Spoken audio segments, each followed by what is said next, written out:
Hello, everybody. My name is Bernadette Smith, CEO of Equality Institute, and today I'm joined by Patti Flynn. Patti, would you please introduce yourself? Hi, this is Patti, senior DEI strategy consultant at Equality Institute, human being, and happy to be here today. Awesome. Well, I'm happy that you are here today. For those of you just joining us for the first time, this is 5 Things in 15 Minutes, bringing good vibes to DEI, good vibes to diversity, equity, and inclusion. Because what I have found in my work and in my research is that there's an awful lot of stories out there about things that are going wrong, negative data, and that's true. It's true. And yet, there's also a lot of inspiration to be found, a lot of good news to share. And that's what I like to do, is I like to lead by sharing what's working rather than leading with fear.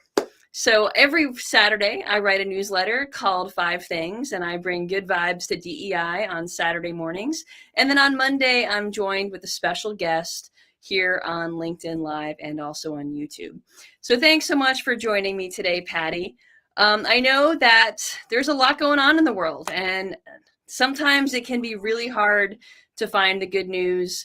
I know you've been personally affected by a local tragedy here in Chicago. As a trans woman, there's lots of bad stories out there about policies and happening across the U.S. So thank you for being here today, despite all of the bad news.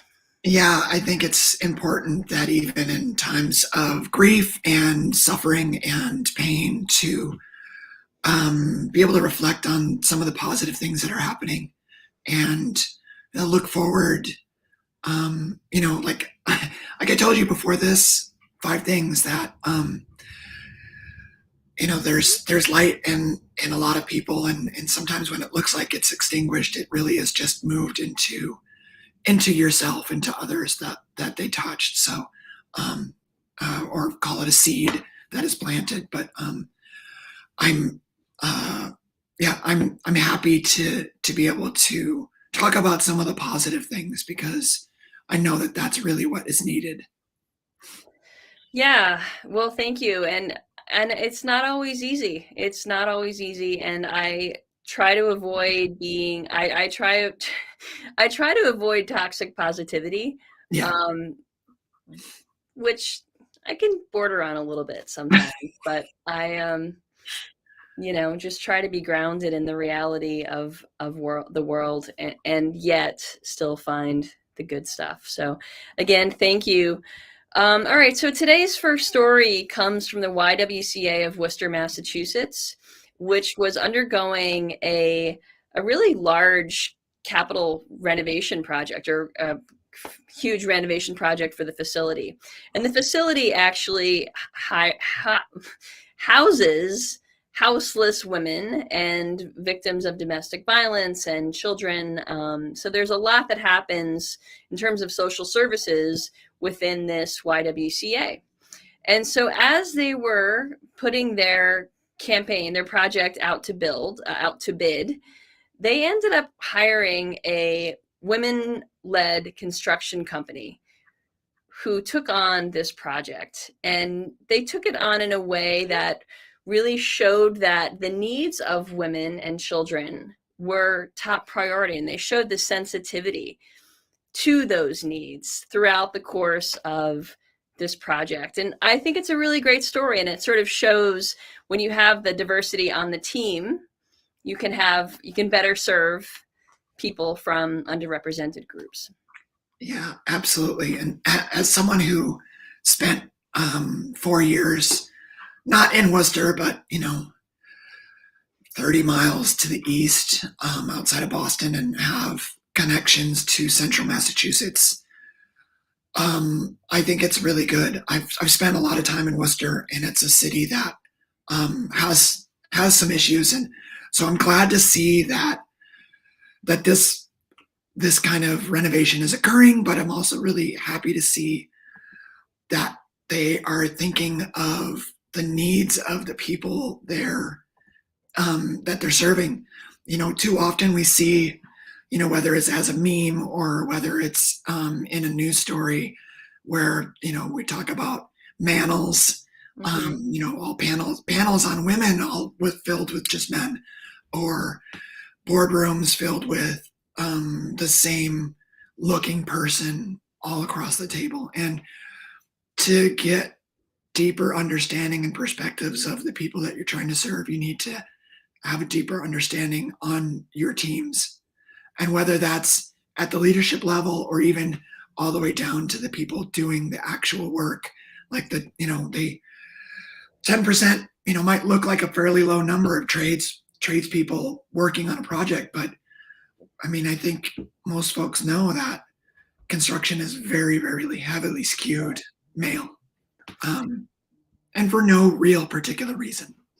Yeah, so that was actually one of the commitments, is that all of the project leads for this project are women, 10% of the trades people are women. And yes, it might not seem like a lot, but I'm sure it was probably very unusual for the rest of the tradespeople Yeah, to experience that. yeah, The results were things like extra housing, extra transitional space for women, more space for the children, like things like yeah, that are just really, that show that level of sensitivity that comes from having the lived experience on the planning team.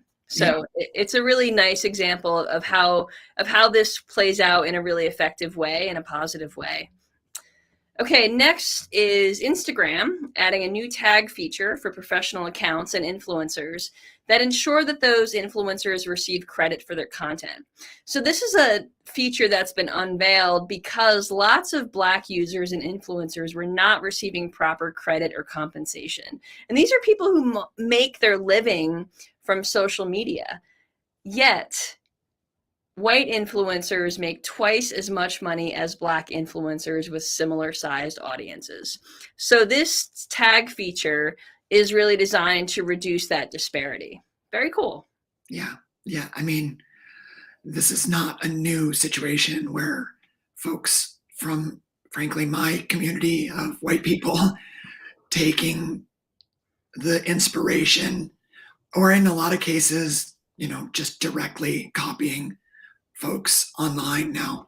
But I mean, this is, it didn't start with Elvis Presley, but he's an example of pulling from a community and earning far more than folks in that community that really need to get the credit, need to be able to be on even footing. Absolutely. So, I mean, I'm sure it was a pretty simple feature for Instagram to enable, but it's those types of systemic changes that are equitable, right? Yeah, Doing something like that is an equitable move. And any sort of software application should be considering equity as they create their product. So it's a very simple thing, yet it can really have a significant impact.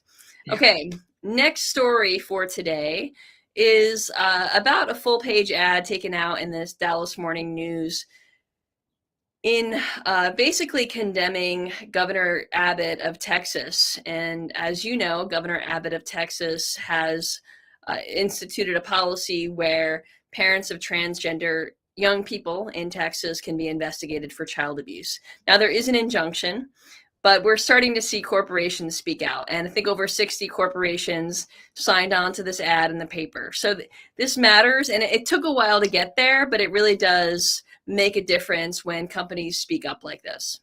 yeah. I have pretty much exactly 4 words for this story. It is about time. Yep. I mean, I don't want to make our 5 things positivity story negative, but there was a far greater outcry when the bathroom bill popped up in North Carolina years ago. And the silence is deafening, has been deafening around all these state legislators, and state legislatures in pushing this narrative, this very false narrative. And so I'm happy that there are some people pushing back. Um, yeah, it's a very timely topic for me personally too, and so I'm really happy to see it, but I think it's not too little too late. It's never too late, Right. but it's about time. It is, and it took a few weeks, and the anti-trans bills popping up all across the states are kind of like whack-a-mole. Like they're probably what 20 different states have had something or other pop up I think it's actually closer to 30. in the past few years, and I listen. There's no excuse.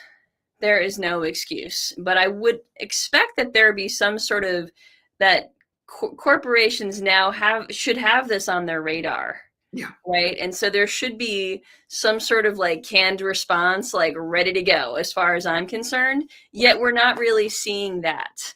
But hopefully folks watching this will find those words and put together your statement in opposition, because Yeah. these policies affect your employees, they affect your customers, and you can't just sit idly by while your people are under attack. They and the effect is broad reaching. I'm nowhere near being a child, and I'm not the parent of a trans child. But as a trans woman, I feel the repercussions from this. And I'm extremely privileged in that I am white, I'm mostly passing. And so, the harm that can be done in a ripple effect is, that's why we talk to our clients about putting these statements together ahead of time, having things sort of ready to go, and understanding and maintaining a pulse on what's happening out there. Absolutely. And everyone's watching. We're Yeah. watching, your employees are watching, Yeah. the gay employees of Disney were watching, it's Yep. you're under a microscope, right? So it's really important to stand up for equality. Yeah. All right. Next up is Citigroup. Speaking of Texas, Citigroup is now paying employees travel costs for any employee who travels for an abortion because their state has restricted access. So, for example, the state of Texas has made obtaining an abortion very, very difficult. And Citigroup is now paying for employees to travel to another state to obtain an abortion if they need one. So, we certainly haven't seen much outcry about anti-abortion or restricting abortion legislation either. So, props to Citigroup, because they put themselves out on a limb here. In fact, there's a Texas state representative who sent them a cease and desist order as a result of this. I don't know if I can actually be positive and talk about this. Yeah, I think it's great that they're doing it. The fact that they have to do this is absolutely ludicrous. Yeah. I mean, that's just there's multiple companies as in the article that are doing this as well. But I mean, just like, and that this model of this legislation in Texas is actually being promoted and actually ratcheted up in other states. The lawsuits are going from the lawsuits are going from $10,000 to $20,000 in these like bounties essentially on women who are in vulnerable states. And so I'm happy that they're supporting their employees, and I wish that more companies would stand up. There are really only a handful that have, and certainly none in financial services. So I think that's in and of itself remarkable. Okay, last story today, Patti, is coming from Just Answer, which is a tech company with about 1,000 employees, a quarter of whom are Ukrainian. Now, the company has really done a lot to support those Ukrainian employees. They paid moving fees for those employees to relocate. They've paid rent on new leases, hotel stays, bus fare, salary for employees who join the military, and more. And it's a beautiful thing. It's a beautiful thing that they are going to that extent, again, to take care of their people. Yeah. yeah, I mean, once again, horrible situation. So to find some positivity in it is wonderful. I had the privilege of working with some tech folks in Ukraine, in Kiev, and when I several years ago before I started working in this space, and as it turns out, um, they're human beings like us, and this is a devastating thing. I really do hope that we also can turn a light to folks suffering in other countries that maybe don't look like the two of us, and really, as a pacifist and as someone who is dedicated anti-war, I'm just so saddened by this and by other activities around the world. And so I think showing our humanity on a corporate level, I guess, there's leaders at these companies. So it's not the corporation, it's these people who are deciding that their humanity is important to show the humanity to their people. And Absolutely. yeah, so I have a little bit of hope. There's always hope if you know where to look for it. Well, thank you very much for being part of this today, Patti. Pushing through grief, I know Yeah. it's challenging. Thank you all for watching. Hopefully you found some inspiration to take into your work this week. I appreciate your being here, and anything we can do to support you, we are here for you. And if you don't already get the 5 Things newsletter, you can subscribe at 5thingsdei.com and get some good vibes in your inbox every Saturday morning. Thank you all, everyone. Thank you, Patti.